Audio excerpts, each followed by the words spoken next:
Habang banayad na umahaplos sa kanyang puso ang boses ni Celine Dion, ay muli niyang binasa ang kanyang naisend na text message. Sa isang numerong matagal nang hindi niya inahalungkat sa kanyang phone book. Hi loves, meet me downstairs sa Pancake House. Sabay na tayong mag-breakfast. That is if you could spare me a little of your time. Isang katagang matagal na niyang hindi naisambit sa taong hanggang ngayon ay siya pa rin itinitubok ng kanyang puso. Alam niyang nasa itaas ng building na yon ang lalaking kanyang hinihintay habang nakaupo siya sa loob ng Pancake House. Nakita niya itong nakigulo sa isang chatroom kung saan sila unang nagkakilala. At alam niyang kapag ito'y nakigulo sa chatroom na yon, it only meant one thing. He was at work. Siya si Kay. Kararating lang galing sa ibang bansa kung saan siya nagtrabaho sa loob ng 3 taon. At ang kanyang taong inaabangan ay si Mateo. Ang lalaking kanyang minahal sa loob ng 5 buwan. Yes, 5 months. And yet pakiramdam niya ay matagal niya na tong mahal. At hindi na mabilang ang mga pagkakataong kanya tong iniyakan. Tantanan mo na kasi ang lalaki na yan. Hindi ka naman mahal niyan eh. Kasi kung mahal ka niya, hindi ka niya hayaang masaktan. Parang bazukang umaalingaw-ngaw sa tenga niya ang boses ng kanyang best friend na si Kim. Nung minsan siyang nagsumbong rito, 2 buwan na ang nakalilipas. Ito lang kasi ang tanging naging sumbungan niya kapag may problema siya kay Mateo. Mahal ko siya, bes. Alam mo yan. At alam ko namang mahal din niya ako. Anong mahal? May girlfriend siyang tao, pero nakikipaglandian siya sa iba. Yan ba ang tunay na mahal? Gumising ka nga. Oo na, bes. Andiyan na ako. Pero wala eh. Mahal ko siya. At kakayanin ko to. Besides, landi lang naman yun. Hindi naman sila. Kami pa din naman kaya hayaan ko na lang siya. Masaya siya dun eh. Aba, ewan ko sa'yo, Katya. Tigilan mo na nga yung pag-iyak mo dyan. Halatang naiinis na si Kim kay Kay kasi tinawag niya ito sa kanyang palayaw. Sige na, hindi na ako magsasabi sa'yo kung may problema ako kay Mateo. Ay, wag naman, bes. O sige, umiyak ka lang ng umiyak hanggang sa maubos mo yung mga luha mo. Siguro naman darating din ang araw na mauubos yan. Narinig niyang napabuntong hininga ito. Ay nako, talaga lang. Kapag nakita ko ang Mateo na yan, Diyos ko. Tingin mo ba mahal ka niya? Pagigiit pa nito. Bes, kung hindi niya ako mahal, he would have told me that. Nako, ewan ko sa'yo, Bes. Bes, hayaan mo na. Kaya ko to. Oo, Bes. Alam kong kaya mo yan. Sa dinami-dami ba naman ang pinagdaanan mo? Alam kong malalagpasan mo din yan. Akala ni Kay ay kakayanan niyang ipikit lang ang kanyang mga mata sa mga panlalandi ni Mateo sa ibang babae. Pero dumating din ang araw na kusa siyang sumuko. She chose to walk away. And by walking away, it meant shutting everything and everyone away. Kahit yung mga taong hindi naman karami sa sitwasyon nila ni Mateo. Ayaw lang ng babaeng may mababanggit ang mga kaibigan niya tungkol sa lalaking kanyang iniiyakan. Kilala niya to. At yak from time to time, ay may malalaman sila kung ano-ano tungkol sa lalaki. Kay just wanted to heal her wounds by keeping everything to herself and walking away from everyone else except Kim. Ang best friend lang niya ang tanging kinakausap niya. Alam niyang susundin nito ang kanilang usapang wag na wag pag-uusapan si Mateo hanggat hindi pa siya nakaka-move on. At dahil na rin sa makulit to, kaya hindi niya to kayang hindi kakausapin.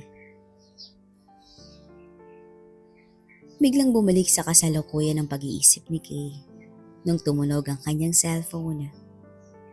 May text message siyang natanggap. "Hey loves, welcome home. Be with you in 15. May kausap lang ako saglit. I miss you by the way." Parang kinurot ang puso ni Kay. She knew right then that she was still in love with Mateo. His simple text that he missed her brought too many memories. And along with those memories were feelings she tried so hard to push at the back of her mind. She missed him too, so much. "Want me to order for you? I'd have caramel banana. How about you?" At mabilis namang nakareply si Mateo.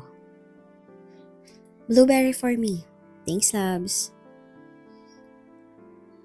Pagkatapos sumorder, umayos si Kay sa kanyang pagkakaupo at pinagmasdan ng mga taong dumadaan sa tapat ng kanyang kinaroroonan. Hanggang sa ilang minuto pa ang lumipas at dumating din ang kanyang in-order. Siya ding pagpasok ni Mateo sa loob ng pancake house. "Hey! Hi!" Halos magkasabay nilang bate.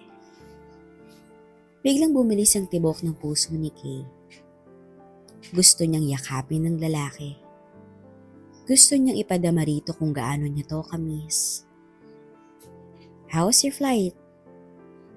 Tanong ni Mateo sabay hawak sa kamay ni Kay. It was a little bumpy. Medyo masama kasi ang panahon pag alis namin." Sagot ng babae. "Namiss kita, loves. Sobra." Dagdag pa nito. Kung siya lang ang masusunod, gusto niya nang lumabas para masolo na niya ang lalaki. Kahit sa huling pagkakataon. "Akala ko hindi mo na ako kakausapin. Naisip nga kita kahapon eh. Kasi tanda kong kahapon ang flight mo pa uwi. Kamusta ka naman?" "I'm good." Sagot ni Kay. "Kain na muna tayo. Gutom na ako eh. At alam kong gutom ka na rin." Pag-iba nito ng usapan. "Paano mo nalaman?" "Syempre, ako pa." Habang kumakain, ay kung ano-ano ang kanilang napag-usapan.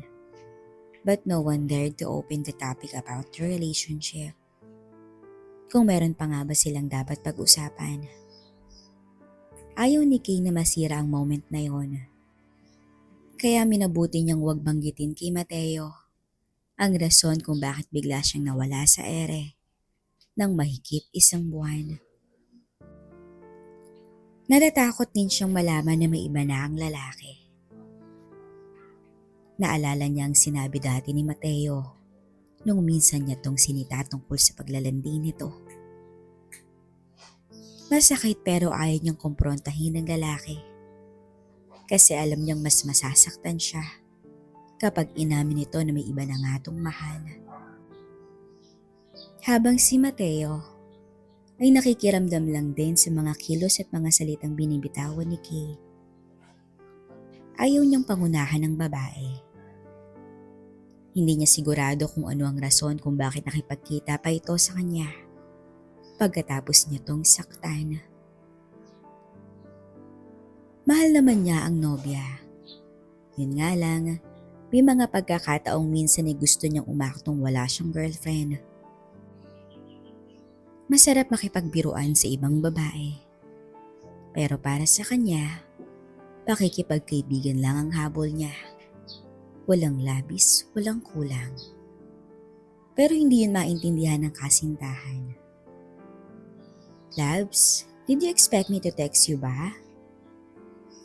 Tanong ni Kay sa lalaki habang nakatitig siya rito. I was half expecting you to. I know hindi mo pa binubura ang mga numbers ko sa phone book mo. How did you know that? Nakataas ang kilay na tanong ni Kay. I just knew. I guess I know you that well. Yeah, too well. Halos pabulong na sambit ng babae. So, where to? Dagdag na tanong nito. Pareho nang ubos ng dalawa ang kanilang in-order na pancake. Ikaw? Ay, teka, may pasok ka ba mamaya? Balik na tanong ng babae sa kaharap nito. Nope, rest day ako today. Split off ako. Nag-off na ako the other day. Okay, tamang-tama. Samahan mo naman ako sa Batangas. Naiihatid lang ako sa tiyuhin ko. Tapos, daan na tayong Tagaytay on our way back. Sige, tara. Nasa basement ang sasakyan. Buti na lang dinala ko kagabi. Muntik na kasi akong malate eh. Sabay silang tumayo at magka-holding hands na lumabas ng pancake house. Habang naglalakad, damang-dama ni Kay ang init na nagmumula sa katawan ni Mateo. Nakaakba ito sa kanya, habang siya naman ay nakahawak sa bewang nito. Gusto niyang madamang muli ang init ng mga labi nito. Ang magpakasawa sa binata. Pilit niyang iminawaksi sa kanyang isipan ang multong bumabalot sa kanilang kahapon. Ang sakit na kanyang naranasan. Pero ang importante sa kanya ay kasama niya ang lalaki ngayon. Kung ano man ang mangyayari bukas, ay bahala na ang tadhana. Ayaw man niyang aminin pero sobrang mahal pa din niya ang lalaki sa kabila ng mga pagkukulang nito. Here we are. Huminto sila sa isang red Honda Civic. At agad na pinindot ni Mateo ang auto-unlock key nito. Halos magkasabay pa silang pumasok sa loob ng kotse. San sa Batangas, Labs? Tanong ni Mateo habang pinaandar ang sasakyan. Sa Batangas City tayo. Okay. At nagmaneho na ang lalaki palabas ng parking area. Hanggang sa maabutan na sila ng traffic sa EDSA. Halos mag-aalas 3 na nung umalis sila ng Batangas pabalik sa Manila. At habang nasa biyahe, ay naikwento ni Kay na pansamantala siyang makikitira sa bahay nila Kim sa Angeles. Dati pa kasi nilang napagkasunduan na doon muna siya mamamalagi habang naghahanap siya ng trabaho. At may plano din silang umakyat ng Ilocos para makagala naman ng babae bago to sumabak sa panibagong trabaho. Yan ay kung suswertihin siya at makahanap siya agad ng mapapasukan. Naidagdag pa niya na susunduin siya ni Kim kinabukasan para madala na ang lahat ng gamit niya. Na ngayon ay pansamantalang ibinili na muna niya sa bahay ng kanyang tiyahin sa Makati. Wala pang alas 5 ay tinatahak na nila ang daan papasok ng Tagaytay. Mga ilang minuto pa ang lumipas at inihinto ni Mateo ang sasakyan sa tapat ng isang kainan. Tanda ni Kay na nakapunta na siya sa lugar na to nung minsan silang gumala kasama ang kanyang mga pinsan. Cecilia's Bulalo House, kung hindi siya nagkakamali. Dito sinaserve ang pinakamasarap na bulalo sa Tagaytay at masarap din ang sizzling bangus nila rito. Idagdag pa ang totoo namang malutong na crispy pata. Pagkatapos nilang kumain, ay nagpahangin muna sila sa lugar na yon. Hanggang sa may naisipan si Mateo.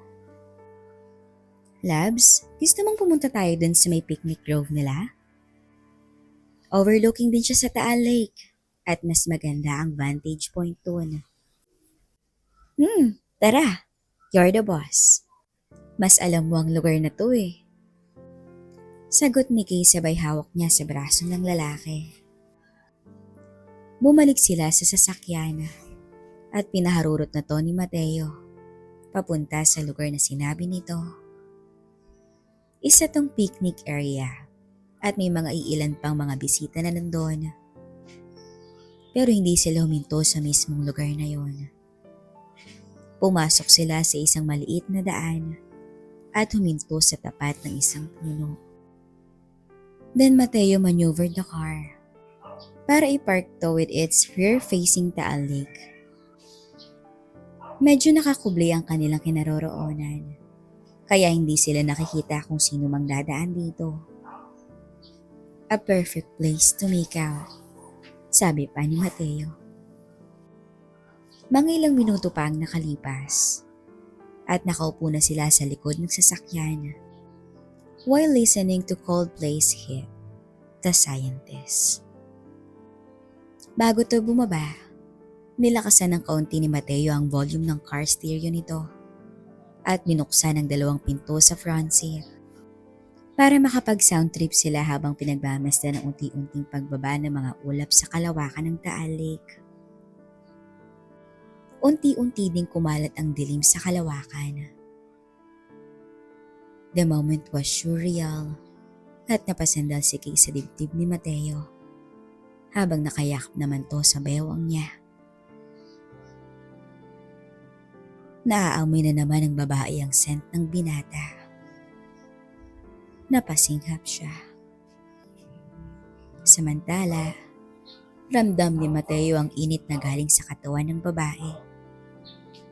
Hindi pa rin to nagbabago since the last time they met. 3 buwan nang nakalipas. Mainit pa din ang katawan nito at hindi pa rin nagbabago ang kanyang nararamdaman rito. Nakukuryente pa rin siya sa init na dulot ng pagkakadikit ng kanilang mga balat. Ginawaran niya ng halikang ulo ng babae habang nakasandal to sa kanyang dibdib. At mas lalo pa niyang hinigpitan ang pagkakayakap rito. Umangat ang ulo ni Kay para titigan ng lalaki. At siya namang pagyuko ni Mateo. Parehong nangungusap ang kanilang mga mata. Too many questions, and yet no one dared to ask the other. Bumaba ang mga mata ng lalaki sa bibig ng babae, kaya napapikit si Kay at hinihintay ang pagbaba ng mukha ni Mateo hanggang sa maglapat ang kanilang mga labi. Bolta-boltahing kuryente ang napukaw sa katawan ni Kay nung lumapat ang mainit na mga labi ni Mateo. At mas lalo pa nang maramdaman niyang gumalaw ito. Napasinghap ang babae nung maramdaman niyang gumalaw ang isang kamay ni Mateo sa kanyang hinaharap. Napatili ng marahan ng babae. Bumaba si Mateo sa kanyang pagkakaupo at humarap to sa babae at agad na sinunggaban ang hinaharap nito. Marahan niyang hiniga si Kay sa likod ng sasakyan. At mabilis na naglakbay ang kamay nito sa pagkababae ng dalaga. Labs, namiss ko yan. Sambit ni Kay. Sobrang namiss niya ang ganitong pagpapaligaya ng lalaki sa kanya. Hanggang sinaging mainit na ang mga tagpo. Sa likod ng sasakyan ay marahan ang pag-ulos ni Mateo kay Kay. Halata sa mukha ng dalawa ang saya. Hanggang sa sabay na naabot ng dalawa ang rurok. Baliw ka din talaga, Labs. Tingnan mo nga ang itsura ko. Hinagod ng tingin ni Mateo ang kaharap. Sa tulong ng mga bituin at buwan at sa mga ilaw sa baba ng kanilang kinaroroonan, ay kitang-kita niya ang napakaganda na anyo ni Kay. Nag-round 2 pa sila bago pinaandar ni Mateo ang sasakyan. At dumiretso na sila sa kanyang tinitirhang kondo sa Caloocan. Sa sobrang pagod, at dahil na rin wala siyang tulog ng buong araw na yon, ay mabilis na nakatulog si Mateo. Habang nakaunan naman sa kanyang braso si Kay. Samantala, hindi naman makatulog ang dalaga. Naguguluhan siya kung ano ang susunod niyang gagawin. Alam niyang mahal niya ang lalaki. Pero hindi niya sigurado kung mahal din ba siya nito. O casual lang ang nangyari sa kanila nung araw na yun. Naramdaman niya ang pamimigat ng kanyang puson. Kaya bumangon siya para pumunta sa banyo. At nang muli nang nakahiga si Kay, napansin niyang umilaw ang cellphone ni Mateo na nakalagay sa maliit na bedside table nito. Out of curiosity, kanya tong kinuha at nakita niyang may bagong tekstong natanggap. Hindi naman to nakala kaya kanya tong binuksan. At nakita niya na nanggaling to sa nagngangalang Sweetie. Alam niyang mali ang kanyang ginagawa kasi hindi naman sa kanya ang cellphone na yon. Pero hindi niya alam kung bakit gusto niyang mabasa kung ano man ang nakasulat rito. Tart, where are you? Kanina pa ako tumatawag sa'yo. Don't forget our date tomorrow. Excited na akong makasama kang muli. Nanginginig ang kamay ni Kay habang binabasa ang text na yun. And then she scrolled down para mabasa pa ang ibang text messages na nasa inbox nito. May isa pa siyang nabasang message na galing naman sa isang Janine. Han, thank you for today. Hope to spend some time with you again. Parang piniga ang puso ni Kay nung bumalik siya sa paghiga sa tabi ni Mateo. Hindi ka pa rin nagbabago, loves. Sigaw ng isip niya. Hindi alam ni Kay kung ano ang mas matimbang sa kanya sa mga oras na yun. Ang manatili sa piling ni Mateo at ipikit ang kanyang mga mata at hayaan ang lalaki sa kanyang panlalande sa ibang babae. O ang tuluyan niyang iwan at hayaang magpakasawa sa kanyang gustong gawin sa buhay. Alam niyang anuman ang susunod niyang gagawin ay masasaktan siya. Matagal siyang nag-isip. Hanggang sa nakabuo na siya ng isang desisyon. Niyakap niya ng mahigpit ang binata. Pagkatapos, bumangon si Kay at ginawaran ng halik ang mga labi ng katabi. Labs, I love you so much. If only you knew just how much I do. Isang malalim na buntong hininga ang kanyang pinakawalan. If only. At tuluyang pumatak na ang mga luhang kanina pa niyang pinipigilan. Wiping away her tears, tumayo si Kay at tinungo ang pintuan. Nilingon sa huling pagkakataon ng lalaking mahimbing nang natutulog. Ingat ka lagi, loves. Sana balang araw, ma-realize mo rin kung gaano kita kamahal. Hi mga loves! Pa-support naman po ng new backup channel natin, Miss Amorosa. Pa-subscribe naman ako mga loves. Maraming salamat. Ingat po kayo. Mwah!